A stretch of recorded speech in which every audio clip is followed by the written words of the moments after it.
Magandang araw mga kaibigan. Isang kwentong muli ang aking ibabahagi sa inyo na tiyak nakapupulutan niyo ng aral.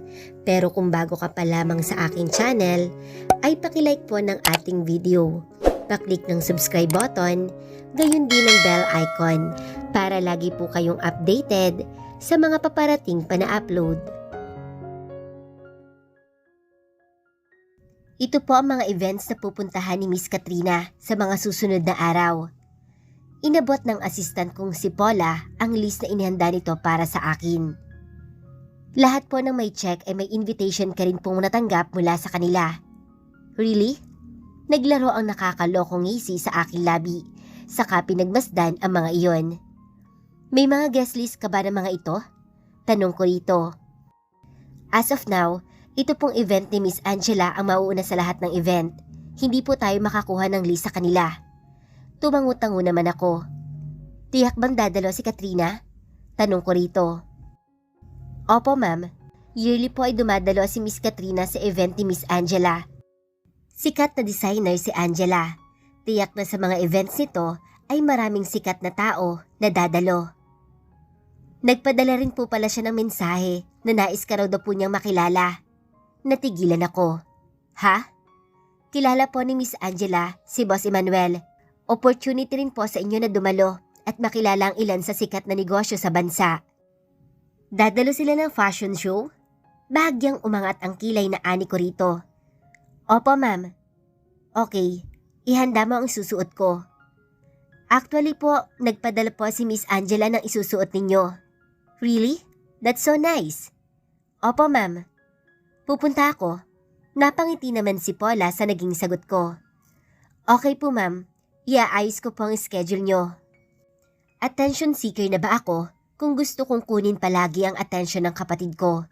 Gusto kong matawa pero nagpigil ako. Baka isipin ni Paula ay nababaliw ako.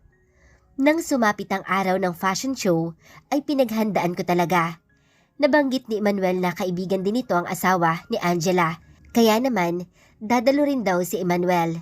May invitation din pala ito na personal na dinala ng asawa ng babae sa office ni Emmanuel. Nabanggit ng driver na may nangyari raw noong nakaraan sa restaurant ni Cathy.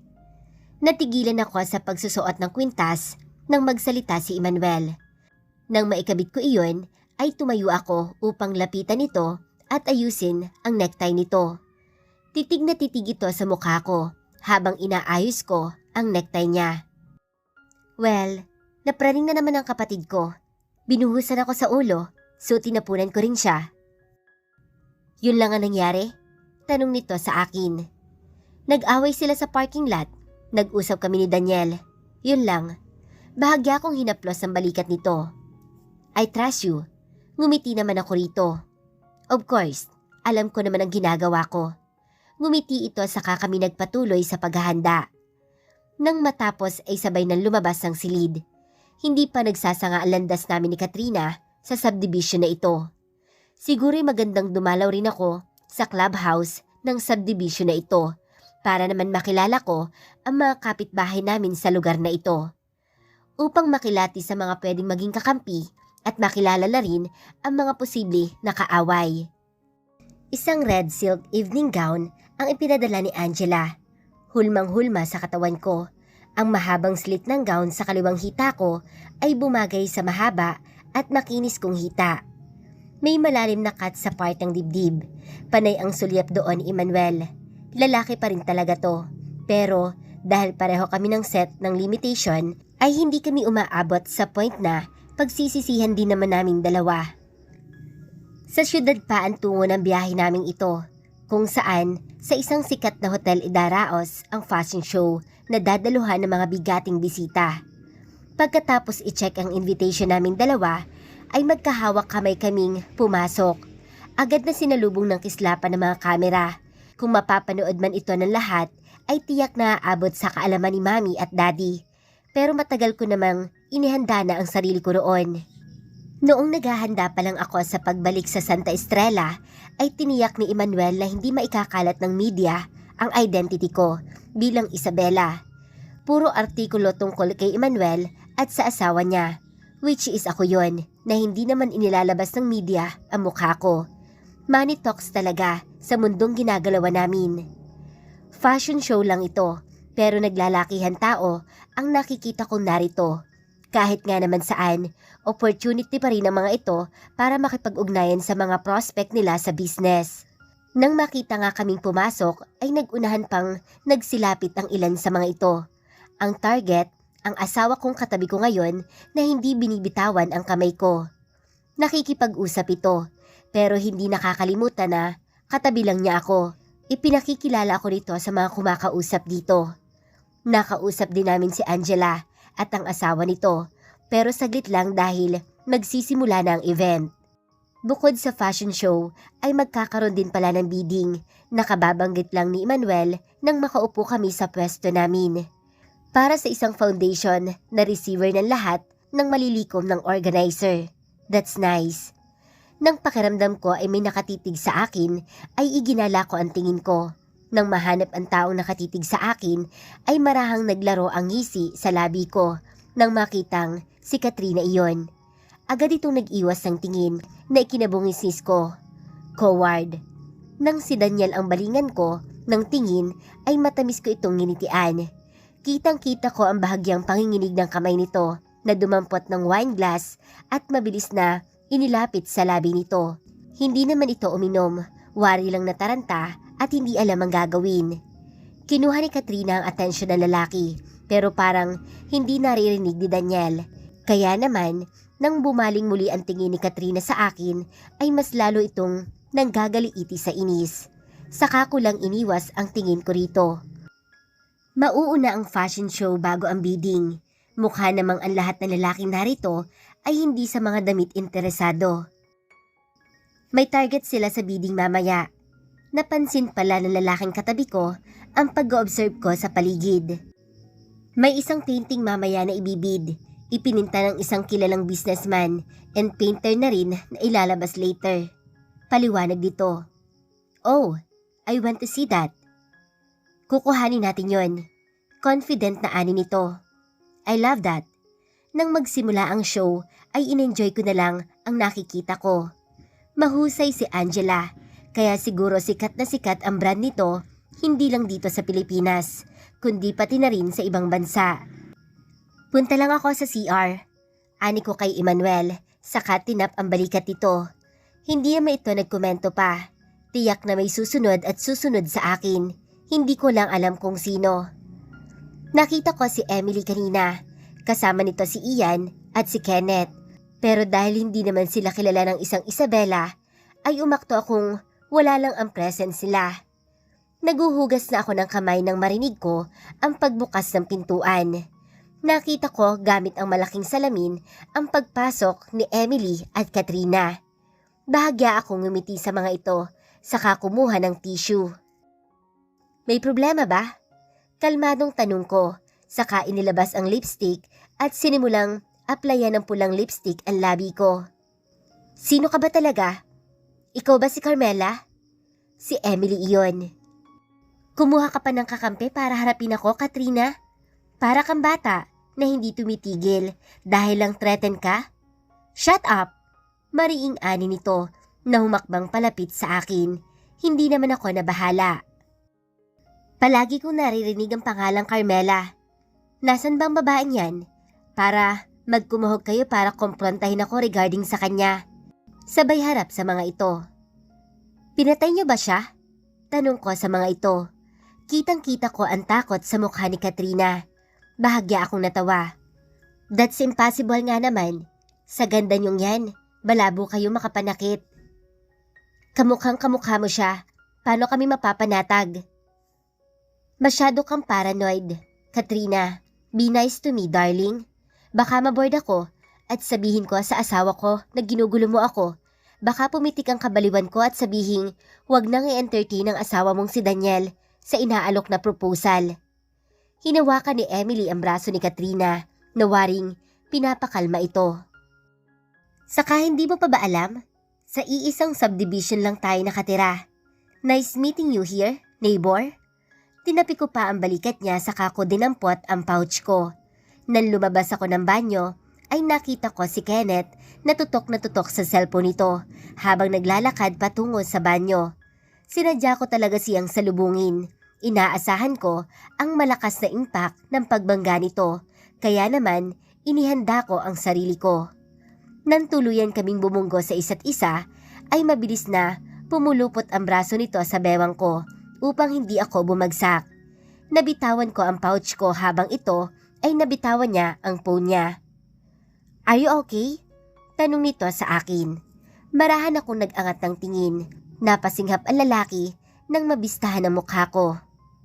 "Yeah, thank you." Malamyos na tinig na ani ko, saka umayos ng tayo. "Carmela?" Hindi man malakas, basang-basa ko naman sa pagbuka ng labi nito ang pangalang iyon. Patay na si Carmela, pero hindi pa rin nakakalimot ang mga ito.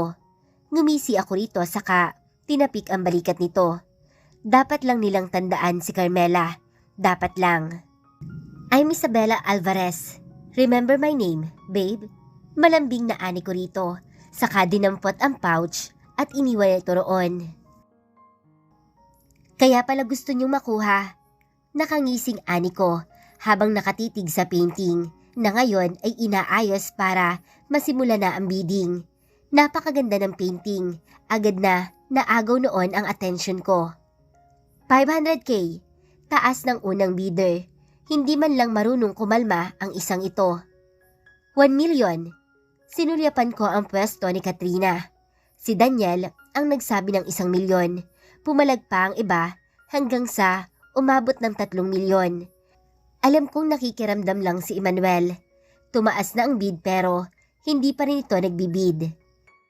"I'll go for 5 million. Sinulyapan ko ito na akmang magtataas pa ng number niya, pero inagapan ko yon. 10 million. Napasinghap ang mga tao sa sinabi ko. Pero dahil hindi naman basta-basta ang mga kalaban, ay tumaas pa iyon hanggang 20 million. 30 million. This time, si Emmanuel na ang nagsalita. Ang grupo ni na Daniel kasama mga kaibigan nito ay hindi na makapwesto ng maayos. Halata sa kanilang mga mukha na hindi sila natutuwa sa mga nangyayari ngayon. 30 million in 1, 2, and 3. Sold for 30 million. Nagpalakpakan ng mga guests. Nagpasalamat naman kami ni Emmanuel sa mga ito at bahagya pang ang yumukod. Halatang hindi nagustuhan ng kabilang table ang nangyari. Ngumiti lang naman ako sa kanila. Sa totoo lang, ay nag-enjoy ako sa party. Pero pagkatapos ng event, sa labas ng hotel, daig ko pa ang binuhusan ng malamig na tubig nang makita ko si Mami na naghihintay roon. "Anak, ikaw nga?" Halos mapaluhod pa ito sa pagmamadali para lang makalapit sa akin at niyakap ang hita ko. Mabilis na umalalay si Emmanuel sa akin at hinuli ang palad ko at marahang pinisil iyon. Kalmadong-kalmado ang kalooban ko. Iba talaga kapag mabilis ang makabawi sa pagkabigla. After all, ang tagal din na naghanda ako para sa mga ganitong kaganapan. Saktong lumabas ang grupo ni na Katrina. Agad nitong nilapitan si Mami na akala mo naman ay concern talaga. "Anong ginagawa mo rito? Hindi ka dapat nagpunta rito." Sermon nito kay Mami, pero mas lalo lang naiyak ang aming ina nang tumingin sa akin. Siya, nag-iba man ang ayos niya, anak ko pa rin siya. Akman lalapit itong muli sa akin, ngunit humarang na ang mga bodyguard namin. Pati si Emmanuel ay yakap-yakap na ako. Tinap ko ang kamay nito upang pakawalan ako. Hinawi ang mga bantay. Pinanonood na kami ngayon ng mga natirang bisita. "Seriously, Katrina? Kumuha ka na naman ng eksena? Hindi mo ba kayang kumalma kahit sandali lang? Bakit ba lahat na lang kayo? Carmela kayo ng Carmela. Dapat ko na bang kausapin ang asawa ko para mag-imbestiga kung sino nga ba si Carmela at ano ang nangyari sa kanya? What do you think?" Kalmadong tanong ko. Nakita ko ang takot sa mukha ni Trina. Hindi lang iyon ang gusto ko.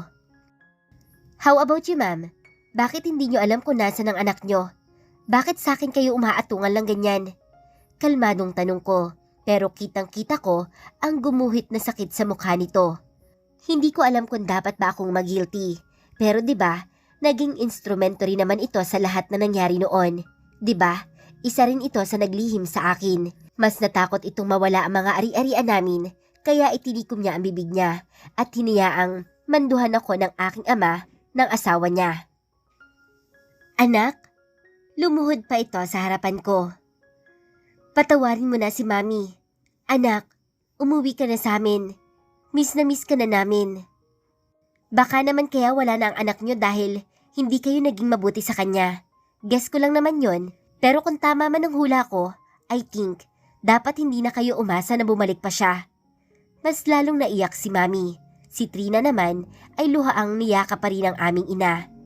Kalmadong nagkibit balikat ako. This is the last time naguguluhin niyo ako dahil lang sa Carmela na yon. Oras na ginulo niyo pa ako regarding this matter, hindi ko napapalampasin pa. Sinulyapan ko ang asawa ko na naghihintay lang na matapos ang eksena. Let's go, babe. Magkahawak kamay kami nito nagsimulang maglakad para sumakay ng sasakyan na naghihintay na sa amin. Are you okay? Tanong ni Emmanuel nang umusad na ang sasakyan. Yes. Cold ang tinig na ani ko rito. Saka ko lang napakawalan ang pinipigil na hininga at saka itinapon sa bintana ang tingin. Gusto mo bang magpahinga muna? Ibig sabihin lang nito ay umalis muna kami. Pero hindi. Nandito na ako at sinisimulan ang matagal ko nang dapat ginawa. Wala na itong atrasan. Nang makarating kami sa bahay ay agad din naman kaming pumanhik sa silid. Ako sa master bedroom at ito naman ay sa secret room na matatagpuan ng lagusan sa mismong silid na gamit ko. In case na may media na maglabas na tungkol sa nangyari kanina kasama ang mami ko, tiyak na si Emmanuel na ang bahala roon. Pakiramdam ko ay bigla akong napagod sa mga nangyari. Kaya nang humiga ako sa kama pagkatapos maglinis ng katawan, ay agad akong nakaramdam ng antok. Pero bago nga tuluyang makatulog, ay naramdaman ko pa ang pagtabi ni Emmanuel sa akin. Nakuha ko pang harapin ito at yakapin. Doon lang tuluyang nilamon ng kadiliman ang antok na diwa ko. Nakabuntot sa akin ang dalawang bantay ko na si Namon at Ton habang papasok sa clubhouse ng subdivision. Merong gym ang bahay namin ni Emmanuel pero nagpaalam ako ritong sa clubhouse muna magji-gym upang mamit ko rin ang ibang kapitbahay. After all, narito si Katrina at Emily ngayon. Pagpasok namin, agad na humagos na lumapit si Tala sa akin. Bit-bit ang anak ni Katrina na si Blue. Kaedad siguro ng batang ito ang anak ko kung hindi lang nawala sa akin. Ate? Carmela? Nanggigilid ang luhang wika ni Tala. Tinitigan ko ito na waring walang emosyon. Ganito ba ang clubhouse na to? Hindi ba marunong lumugar ang mga kasambahay na tulad mo? Umalis ka nga sa dinaraanan ko. Mataray agad ako nagsalita. Inangatan ko pa ito ng kilay dahilan para mapaatras ito. Hindi ikaw si ate? Dali-daling tumalikod dito at bumalik sa waiting area ng clubhouse. Sinalubong naman ako ng isang babae na malawak ang ngiti sa akin. I'm President Lovely. Tinanggap ko ang nilahad ditong palad. Welcome to Small Paradise Clubhouse. I'm Isabella Alvarez. Mabuti naman at nagpunta ka rito sa clubhouse. Alam kong halos lahat ng meron dito ay meron din kayo sa bahay nyo. Gusto ka ring makilala ng mga member ng Homeowners Association natin dito. Really? Ngayon na ba? Gusto ko sana mag-gym muna. Okay. Sa pool area lang naman kami. Nang makaalis ang babae, ay nagtungo na ako sa gym. Naiwan na sa waiting area ang mga bantay. Kasalukuyang narito sa gym si Katrina. Mukhang natatakot malosyang, kaya nag-gym na rin. Good for her. Pagpasok ko ay agad kong nakuha ang atensyon ng mga tao sa loob. Sobrang busy pa naman ang mga ito, kaya naman nang pumasok ako ay waring biglang nagkaroon ng katahimikan. Nag-stretching muna ako bago gumawa ng mga routines ko. Alam kong sumusunod na naman ang tingin ni Katrina sa akin. Nang hubarin ko ang big shirt na pag-aari ni Emmanuel ay mas lalong tumalim ang tingin nito sa akin. Kung pagandahan lang ng katawan, lamang na lamang ako sa kanya. Kahit naman noon pa, Isa nga iyon dahilan kung bakit suportado nito ang pananamit ko. Ayaw masapawan sa ganoong bagay. Mas lalo naman ngayon, natuto na akong alagaan talaga ang katawan ko. Humakbang ako palapit sa treadmill kung saan gamit nito ang isa. Hi! Mabait pa ang boses na ani ko rito. What? Mataray na ani nito sa akin. Ang sungit mo naman agad? Nyo kasi ako rito. Ayaw mo bang makipagkaibigan sa akin? Tanong ko na bumungis-ngis pa, saka nagsimulang gamitin ang treadmill. Normal lang na bilis upang makausap ko pa ito. Hindi ko kailangan ng kaibigan.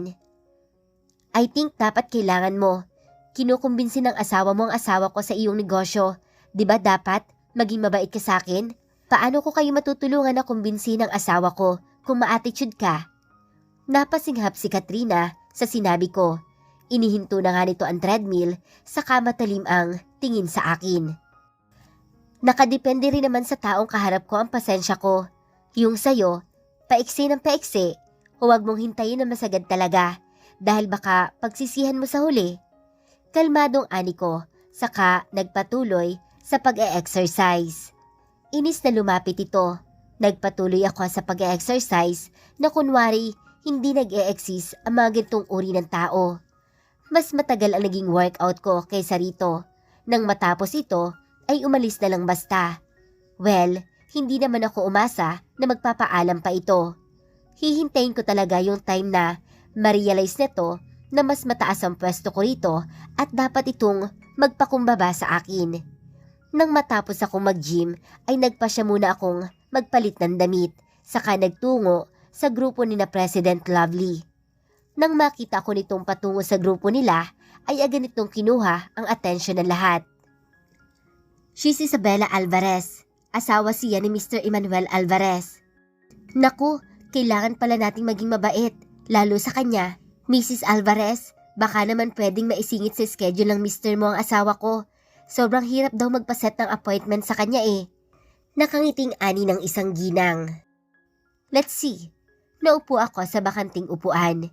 Nang mag-angat ako ng tingin, ay nagulat ako nang makita ko si Katrina na naroon. Sa lubong ang kilay na nakatingin sa akin. Kandong ang anak nito. Hi! Ngiting-ngiting ani ko rito. You know her?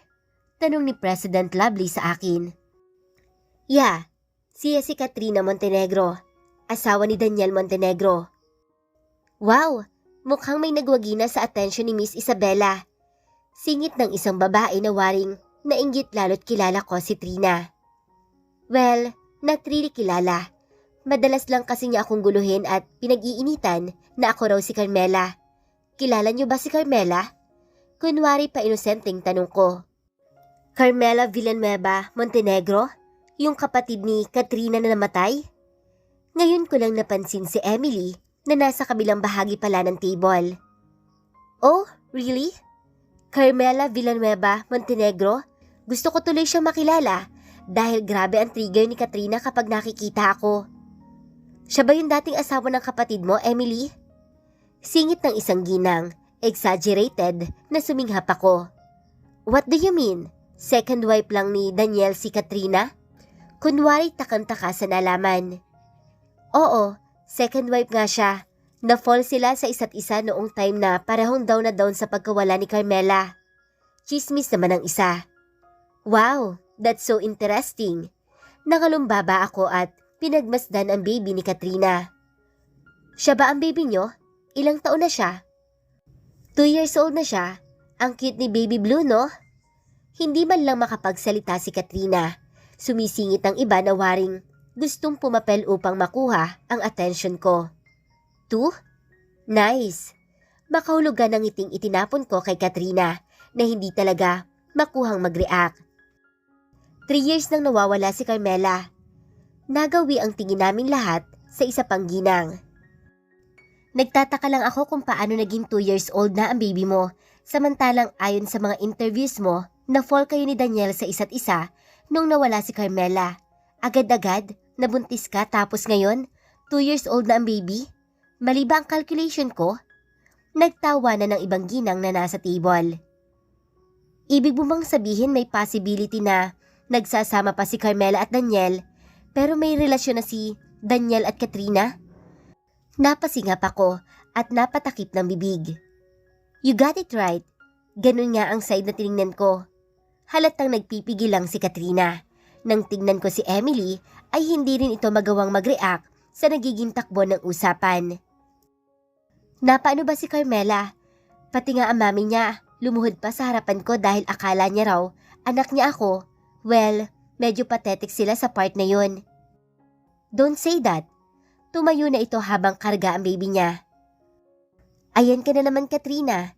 Kalmado lang tayo nag-uusap dito. Galit ka na naman. Bahagya akong tumawa. May nasabi na naman ba akong mali? Guys, meron ba? Pangunguha ko ng simpatya sa mga kasama. Nagkikwentuhan lang tayo, Katrina. Gatong ng isang ginang. Ang killjoy mo naman? Shut up! Bumungis-ngis ako rito. I think may nasira akong mood. Alis na lang ako. May meeting pa kasi ako today. I'll try na ma-meet ng mga asawa niyo ang hobby ko. Bye guys! Malambing ang tinig na ani ko sa mga ito. Tumayo na ako at iniwan sila na kumaway pa nga sa akin dahil sa galak na binitawan kong salita. Nang marating ko ang waiting area, ay agad kong ibinigay ang gym bag ko sa tauhan, saka kami nagpasyang lumabas na. Hintayin niyo ako rito. Nakita ko kasi si Kenneth na wari naghihintay sa sasakyan nito. Akala ba nila si Katrina at Daniel lang ang babalikan ko? No, lahat na naging instrumento sa paghihirap ko noon ay pagbabayarin ko rin. Lahat sila.